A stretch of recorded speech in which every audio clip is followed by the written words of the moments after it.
에고의 눈에서 타오의 눈으로. 당신의 뇌는 긍정적인가 부정적인가? 긍정적이기도 하고 부정적이기도 하다고 대답하려 했다면 이런 질문은 어떤가? 당신의 뇌는 둘 중에 무엇이 기본 모드인가? 이런 가정을 해보자. 당신이 지금 이 책을 읽고 있는 순간 집 밖에서 쿵 하는 소리가 들렸다. 소리의 정체를 알 수 없다면 어떤 생각이 가장 먼저 떠오를까? 그 생각은 긍정적인가 아니면 부정적인가?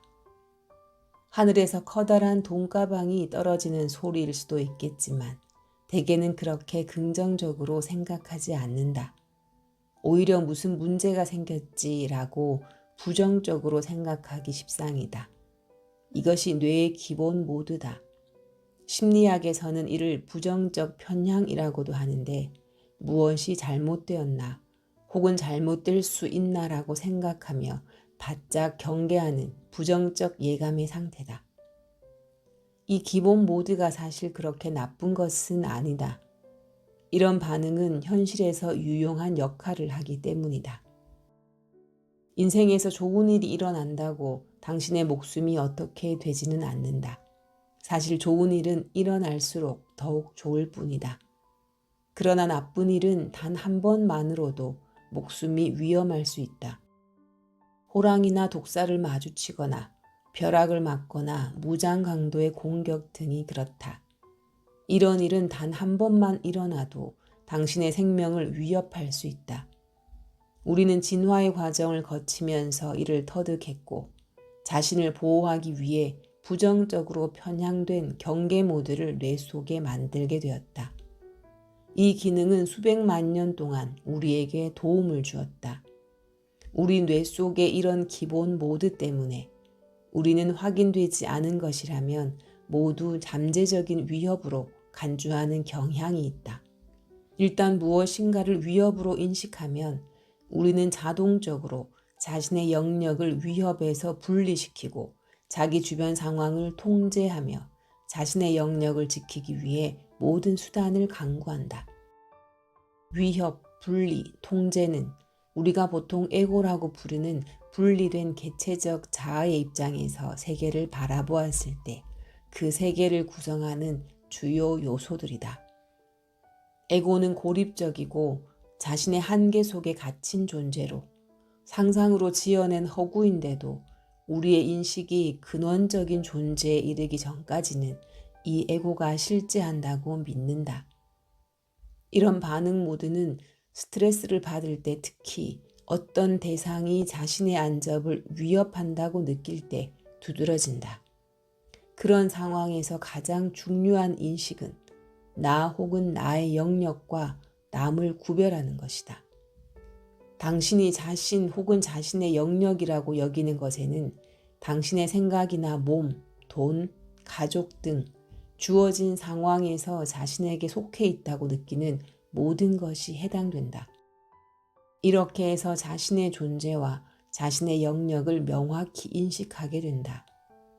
뇌가 일단 스트레스 반응 모드에 들어가면 당신의 모든 의식은 어떻게 상대를 이기고 살아남을까에 집중된다. 이 목적을 달성하기 위해 모든 수단과 방법을 동원하는데 여기에서 모든 상황을 통제할 수 있는가 없는가는 대단히 중요한 의미가 있다. 우리의 뇌 속에 이런 기본 모드가 형성된 것은 아득한 옛날 인류가 아직 지구의 지배종이 되기 위해 다른 종과 경쟁해야 했던 때로 거슬러 올라간다. 그래서 이러한 모두가 우리 삶에 미치는 영향은 개인적으로 선택할 수 있는 행동 양식의 범위를 훨씬 넘어선다. 이 기본 모드는 개인적인 행동 양식을 넘어서 인류가 세계와 관계를 맺는 일반적인 방식의 기초를 형성했다. 그 기초가 되는 인식은 이렇다. 우리 모두는 분리된 존재요. 타자는 잠재적인 위협이다. 그러므로 우리는 타자를 이기기 위해서 타자보다 강해져야 한다. 이런 시각에서는 자연은 자비로운 어머니 혹은 생명의 원천이나 보호자로 보이지 않는다. 자연은 위험한 야생으로서 개척하고 정복할 대상으로만 보인다. 수세기 동안 인류는 행동 양식을 세련되게 다듬어 왔지만 나는 세상과 분리된 개별적인 존재다라는 기본적인 인식에는 아무런 변화가 없다. 이렇게 오래 묵은 인식이 반영되어 우리가 세상과 관계를 맺는 방식에도 아무런 변화가 없다. 에고의 눈에 비친 세상의 관점은 정말 설득력이 있어 보이고 사실상 인류사의 대부분을 지배해왔다. 그러나 지금 세상에서 벌어지는 일들을 살펴보면 과연 그 관점이 옳고 타당한지 의문스럽다. 그런 관점은 과연 올바른 인식일까? 삶에 대한 올바른 접근 방식일까? 역사적으로 살펴보면 세상을 사는 방식에는 이런 관점만 있는 것은 아니다. 지난 수천 년의 역사를 돌이켜보자.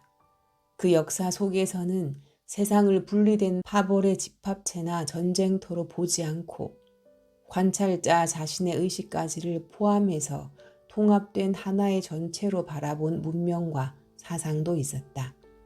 세상을 하나의 전체로 본다는 것은 세계의 큰 그림 속에서 그리고 생명의 큰 울타리 속에서 자신의 개별적 자아에게만 특별한 위치나 의미를 부여하지 않는다는 뜻이다.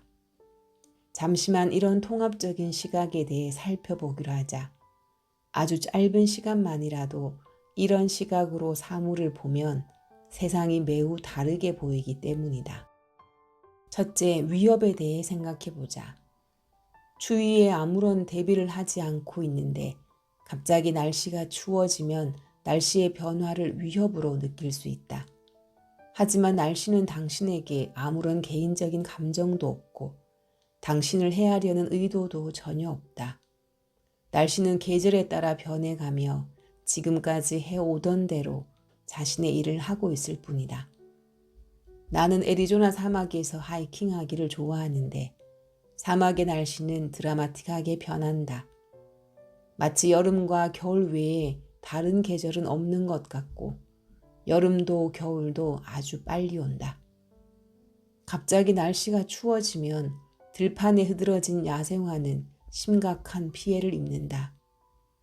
만약 자연이 야생화에게 개인적으로 관심이 있어서 꽃도 제대로 피워보지 못하고 설이 맞는 것을 안타까워해서 계절의 순환을 지연시킨다면 어떨까?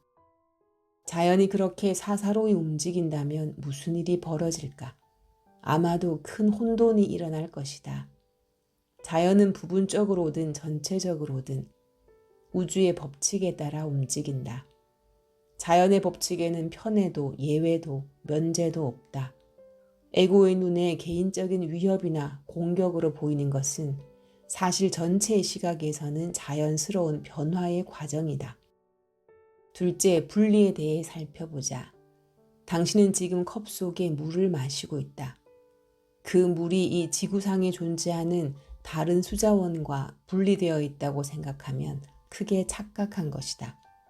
앞으로 한두 시간 내에 당신이 화장실로 가서 지금 마신 물을 몸 밖으로 배출한다면 이 물이 지구상의 다른 물과 분리되어 있지 않다는 것을 입증하게 될 것이다. 전체의 시각에서 바라보면 분리라는 개념 역시 환영이다. 셋째, 통제는 또 어떤가? 분리가 환상이므로 통제 또한 환상이다. 어떻게 부분이 전체를 통제할 수 있는가? 새끼손가락을 보자. 당신이 새끼손가락을 들어 올릴 순 있지만 새끼손가락이 당신을 들어 올릴 순 없다. 부분이 억지스럽게 전체를 통제하려고 하면 결국 전체를 파괴하게 될 것이고 아마도 그런 일이 일어나기 전에 전체는 그 부분을 제거하고 말 것이다. 인간과 지구의 관계 역시 마찬가지다. 우리는 세상을 바라보는 방식과 세상과 관계 맺는 방식을 바꿀 필요가 있다. 현재의 방식이 악하기 때문이 아니라 현재의 방식을 유지하기에는 우리의 영향력이 너무나 커졌기 때문이다. 싫든 좋든 인류는 인류의 미래만이 아니라 지구에 사는 모든 생명체를 포함해 지구 전체의 미래를 결정하는 가장 강력한 요소가 되었다. 지금까지 수만 가지의 종들, 아름답고 생명력 넘치며 매혹적인, 그리고 그 종 자체만이 아니라 생태계의 균형과 조화를 위해 중요한 수만 종의 생명체들이 멸종되었다. 우리가 현재 방식을 고수하면 결국은 세상과 우리 자신을 파괴하게 될 것이다. 우리에게 필요한 변화는 세계를 서로 적대적이고 서로에게 위협적인 개체들이 모인 집합으로 보는 눈에서 세계를 살아있는 전체 속에서 분리할 수 없이 연결된 존재들의 네트워크로 보는 눈으로의 변화이다. 나는 이 변화를 에고의 눈에서 타오의 눈으로의 전환이라고 부르고 싶다. 타오의 눈으로 바라본 세계는 매우 다르게 보일 것이다. 에고의 눈으로 봤을 때 위협으로 보이던 것이 전체라는 큰 그림 속에서는 변화로 보일 것이다.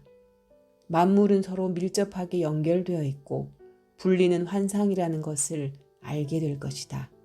변화, 연결성, 자연, 그리고 타인과 공존하는 지혜, 이것이 타오의 눈으로 바라본 세계의 특징이다.